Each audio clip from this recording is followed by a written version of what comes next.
ఎవరికి వ్యక్తిగతంగా కోపం లేదు, ద్వేషం లేదు, ఎవరికి ఆయనతో పంచాయతీ కూడా లేదు. పవన్ కళ్యాణ్ అంటే హీరోగా అందరికీ అభిమానమే. ఏ హీరో సినిమా వచ్చినా, అది సంపూర్ణేష్ బాబు సినిమా వచ్చినా, సన్నీ లియోన్ సినిమా వచ్చినా, మహేష్ బాబు గారి సినిమా వచ్చినా, పవన్ కళ్యాణ్ గారి సినిమా వచ్చినా, ఎవరి సినిమా వచ్చినా సరే తెలుగు ప్రేక్షకులు ఆదరిస్తారు, అభిమానిస్తారు, చూస్తారు. ఏమంటారు, మంచిగా ఉంటే మంచిగా ఉందని చెప్తారు, లేకపోతే లేదని చెప్తారు. కానీ రెండు తెలుగు రాష్ట్రాలే కాదు, ప్రపంచవ్యాప్తంగా చాలామందికి ఇండివిజువల్గా అభిమానులు అంటే కొంతమంది హీరోలకు అభిమాన హీరో, నాకు కూడా అభిమాన హీరో మహేష్ బాబు గారు అంటే నాకు కూడా బాగా ఇష్టం. ఏమంటారు, ఎవరికి నచ్చినటువంటి అభిమాన హీరో ఉండడంలో అలా తప్పేం లేదు, మంచిదే. కానీ వన్స్ రాజకీయాల్లోకి వచ్చిన తర్వాత సినిమా హీరో వేరు, రాజకీయం వేరు. ఇప్పుడు మా నాయకుడు నీ అట్లంటవా ఇట్లంటవా అని చెప్పేసి ఒక బ్యాచ్, వీళ్ళ నాయకుడు ఏమో పెద్ద సంఘ సంస్కర్తనా, ఆయన ఏమైనా స్వతంత్ర సమరయోధుడా, లేకపోతే ఈ తెలంగాణ కోసం ఏమైనా 10-20 కేసులు పెట్టుకొని జైల్లోకి పోయినోడా, లేకపోతే తెలంగాణ ఉద్యమంలో గోషి వంగడేసి గదరన్నలాగా, లేకపోతే విమలక్కలాగా, బెల్లిలలితక్కలాగా, మారోజు వీరన్నలాగా ఏమైనా పాటలు పాడి వేదికలెక్కి గంతులేసినోడా, ఏం చేసిన ఆయన పవన్ కళ్యాణ్ గారు ఒక స్టార్ డమ్ ఉన్న హీరో, సూపర్, మంచిది, నేను కూడా అభిమానిస్తా, మంచి సినిమా వస్తే టికెట్ కొనుక్కొని పోయి చూస్తా, అంతవరకే. రాజకీయాల్లోకి వచ్చిన తర్వాత మా నాయకుల్ని ఎవరు విమర్శించొద్దు, మా నాయకుడు దేవుడు అయితే ఇంట్లో గుడి కట్టుకో, పూజ చేసుకో, తప్పేమున్నది, ఓ భక్తుడిగా నేను కూడా వస్తా. రాజకీయాల్లోకి వచ్చిన తర్వాత అట్లంటవా ఇట్లాంటవా మాట్లాడిన దానికి ఆధారం ఉండాలి. నువ్వు ఎట్లాంటావు, నువ్వు దగ్గర నుండి చూసినవా? పవన్ కళ్యాణ్ గారు గతంలో విమర్శించినటువంటి విమర్శలన్నింటినీ దగ్గరుండి చూసిండా? పక్క నుండి 30,000 మంది మిస్ అయిపోయారు, దగ్గరుండి చూసిండా? సుగాలి ప్రీతి అన్యాయం జరిగింది, మన ప్రభుత్వం మొట్టమొదటి కేసు మనం మరి ఏ చేయకపోయా? సుగాలి ప్రీతికి అన్యాయం జరిగిందంటే కళ్ళ దగ్గర నుంచి చూసిండు కదా. ఇట్లా 100,000 దళితుల్ని తిడుతుంటే మీకు కోపం రావట్లేదా? నాకు వస్తుంది హో అని అన్నాడు. మరి అదే పిఠాపురంలో మల్లామ అనేటువంటి గ్రామంలో మా మాలోళ్ళ పిల్లగాన్ని, సురేష్ అనేటువంటి ఎలక్ట్రికల్ పని చేసుకునేటువంటి పిల్లగాన్ని కొట్టి చంపేసిర్రు. నష్టపరిహారం కట్టియాలని దళిత సంఘాలని పోతే, చలో మా కాపు సంఘ నాయకుడి దగ్గరికి, లీడర్ దగ్గరికే మీరు వస్తారా? మీ కులపొలందరికీ ఊర్లో మళ్ళా ఉన్నటువంటి గ్రామంలో వాళ్ళకు పాల ప్యాకెట్ ఇవ్వద్దు, కూరగాయలు అమ్మొద్దు, ఛాయ్ పోయొద్దని వెలివేసిర్రు. మరి అప్పుడు కోపం రాలేదా? ఇలా అడగొద్దు ప్రజాప్రతినిధి, ఎందుకంటే మా నాయకుడు దేవుడు. ఇదెక్కడి రాజకీయం రా నాయన, ఇదెక్కడి రాజకీయం?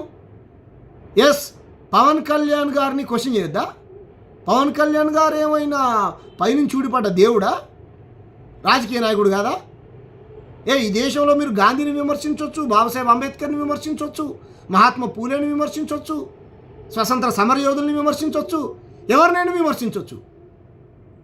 వేరే వాళ్ళ విమర్శనల్లో పవన్ కళ్యాణ్ గారు ఇట్లా అట్లా అంటా అని విమర్శించకూడదు. ప్రతిదానికి మీకు ఎవిడెన్స్, ఆధారం, ప్రూఫ్ కావాలి. ఈ పవన్ కళ్యాణ్ గారు మాట్లాడే ప్రతి మాటకు ఎవిడెన్స్, ఆధారం, ప్రూఫ్ ఉందా? గత ముఖ్యమంత్రి ఎవరు, మన జగన్మోహన్ రెడ్డి గారు ఉన్నప్పుడు అనేక రకాల ఎలిగేషన్స్, ఆరోపణలు చేసిండు. ఆరోపణలు కాదు, వాస్తవమే అనుకుందాం. మరి ఆధారాలు ఉంటే కూటమి ప్రభుత్వంలో పొత్తులో భాగంగానే ఉన్నాడు కదా సారు ఉప ముఖ్యమంత్రి, తీసుకొని బొక్కలయ్యి విచారణ చేసి రాష్ట్ర ప్రభుత్వం పోలీసులతో చేత కేంద్రానికి ఒప్పచెప్పు. ఆయన జైల్లో పెడితే ఎవరు వద్దన్నారా? ఆయన చేసినటువంటి దోపిడీలు, దుర్మార్గం, గుండాగిరి నువ్వే చెప్పినావు కదా. మరి వాటన్నిటికీ ఆధారం ఉంటే కనుక పెట్టు, లేకపోతే ఇగో నాగేశ్వరరావు గారు ఇప్పుడు మాట్లాడినారు, నేను కూడా అప్పుడు మాట్లాడినాను, నీ మాటలను కూడా వెనక్కి తీసుకో. ఇది ఎక్కడ రాజకీయం పవన్ కళ్యాణ్ గారు? నాకు అర్థం కాదు. మా రాష్ట్రం పుణ్యానికి దొరికిందా? మా రాష్ట్ర మేధావుల మీద కేసులు పెట్టించి, జర్నలిస్టుల మీద కేసులు పెట్టిస్తారు, మేధావుల మీద కేసులు పెట్టిస్తారు, భాష మీద దగ్గర పోలీసు వాళ్ళు వస్తారా? దేనికి వస్తారు? ఎందుకు వస్తారు? రెడ్ బుక్కా? ఆంధ్రప్రదేశ్లో భారత రాజ్యాంగం అమల్లో లేదా? రెడ్ బుక్ ఉందా? దేనికోసం రెడ్ బుక్? మీ వ్యక్తిగత కక్షలు తీర్చుకోవడానికి చంద్రబాబు నాయుడు, మీరు మీ వ్యక్తిగత కక్షలు తీర్చుకోవడానికి రెడ్ బుక్కా? ఎందుకు రెడ్ బుక్? దళితులను చంపడానికా? గిరిజనులను చంపడానికా? ఆదివాసులను చంపడానికా? గద్దరన్న మీద కాల్పులు చేసినట్టు చేయడానికా? బెల్లిలలితక్కను ముక్కలు నరికినట్టు నరకడానికా? దేనికి? బషీర్బాగ్ కాల్పులు చేసినట్టు చేయడానికా? దేనికి రెడ్ బుక్ రాజ్యాంగం? రెడ్ బుక్ రాజ్యాంగం ఉంటే డెమోక్రసీలో ఎవరు మాట్లాడొద్దా? ఇదెక్కడి దుర్మార్గం పవన్ కళ్యాణ్ గారు? చెప్పండి. మీకు ఒక సిద్ధాంతం, ఒక నిలకడ లేనటువంటి నాయకులు ఇప్పుడు మిమ్మల్ని ఆదర్శంగా తీసుకొని నిన్ను కూడా వేరే బాట పట్టాలనుకున్నా. దాహం వేస్తే ఆకాశం వైపు, ఆకలేస్తే నేల వైపు నువ్వు బతుకుతున్న ఈ సమాజంలో ఇంకా మనుషులు బతుకుతున్నారని నీకు తెలుసా? చదువుకోవాలంటే ఇక్కడి నుంచి అక్కడికి 5 కిలోమీటర్లు, ఆడి నుంచి ఆడికి 10 కిలోమీటర్లు పోవాలని నీకు తెలుసా? అడివి నీకు ఎప్పుడన్నా అమ్మలాగా అనిపించిందా? ఈ మనుషులందరూ వదిలిపెట్టి దూరంగా ఆడి పోవాలనిపించిందా? తుపాకీ పట్టాలనిపించిందా? నక్సలెట్ కావాలనిపించిందా అని డైలాగులు రాపించుకుంది ఎవరు? నేనా? మా అన్ననా దాంట్లో హీరో? మా అయ్యనా అలా hero? Karl Marx, Lenin, Mao, Engels, Che Guevara ఫోటోలు పెట్టుకొని పాటలు షూటింగులు చేయించుకుంది ఎవరు? మా అన్ననా, మా అయ్యనా, మా తాతనా, మా సుట్టపొల్ల? కమ్యూనిస్టులతో పొత్తు పెట్టుకుంది ఎవరు? మాయావతి గారు కాళ్ళు మొక్కింది ఎవరు? బీఎస్పీతో పొత్తు పెట్టుకుని తెలంగాణలో బీఎస్పీతో పొత్తు, ఆంధ్రాలో కమ్యూనిస్టులతో పొత్తు, నీలిజెండతో పొత్తు. అది అయిపోయినాక పార్టీ పెట్టినావు, ప్రశ్నించే హక్కు అన్నావు, సర్లే కానీ ప్రజలు ఆదరించిర్రు. మన పోయి జగన్ అని అన్నావు. ఏమైంది? ఎవరు క్వశ్చన్ చేద్దా?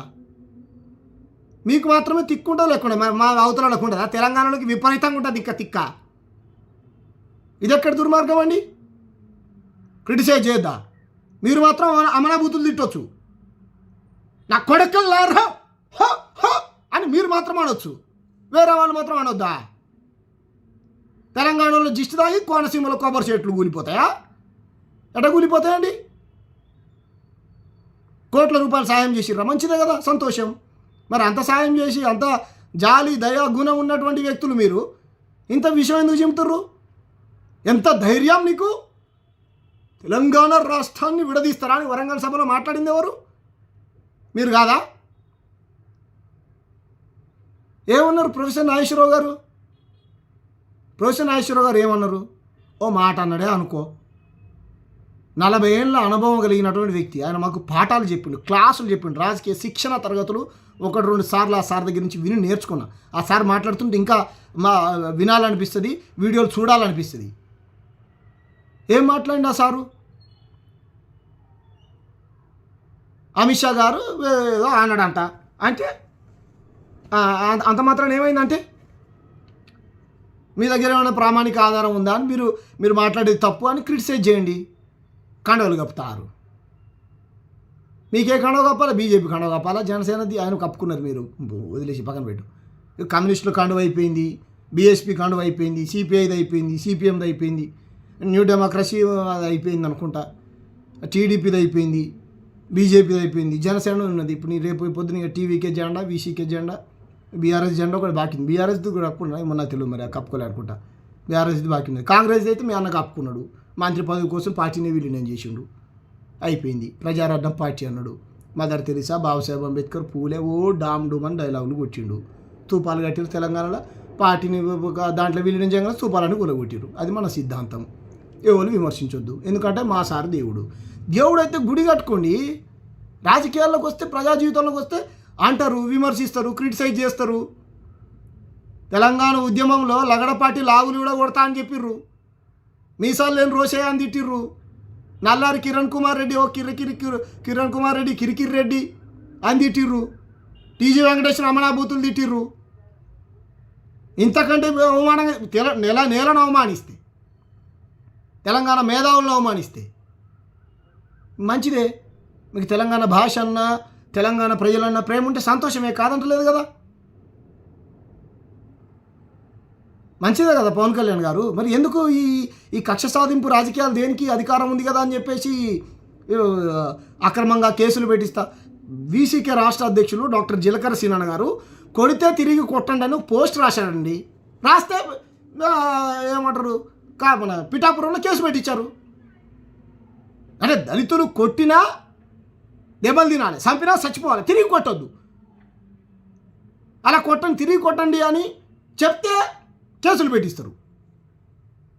ఇదెక్కడి దుర్మార్గమైనటువంటి డెమోక్రసీ అండి? ఎక్కడ బతుకుతున్నాం మనం? మరి రాజ్యాంగ విలువల గురించి మాట్లాడతారు మీరు. మేము మిమ్మల్ని తప్పట్టట్లేదే, మేము అన్నామా? మీకు అప్పచెప్తున్నాం, మీరే అన్నారు. బీజేపీ ఏంటి పొద్దున్నేస్తే ముస్లింలని, క్రైస్తవులని తిడుతుంది.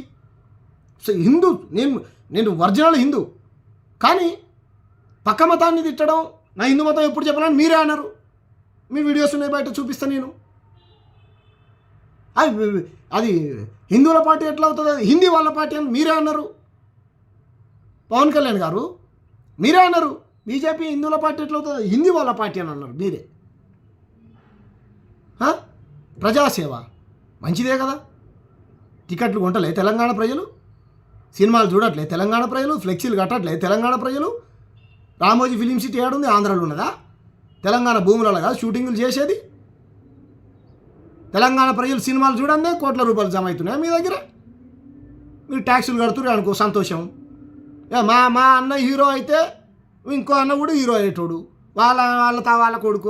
మా అన్న మాకు ఏం చేద్దాం మరి, మేము లేకపోయా. వేల సంవత్సరాల నుంచి సినిమా రంగంలో మా అక్కలు హీరోయిన్లు లేకపోయా, మా అన్నలు హీరోలుగా లేకపోయా, డైరెక్టర్లుగా మా ప్రాంత వాళ్ళు లేకపోయా, మ్యూజిక్ డైరెక్టర్లు లేకపోయా, రచయితులు లేకపోయా, గాయకులు లేకపోయా, గాయనీలు లేకపోయా, ఎవరు లేకపోయా.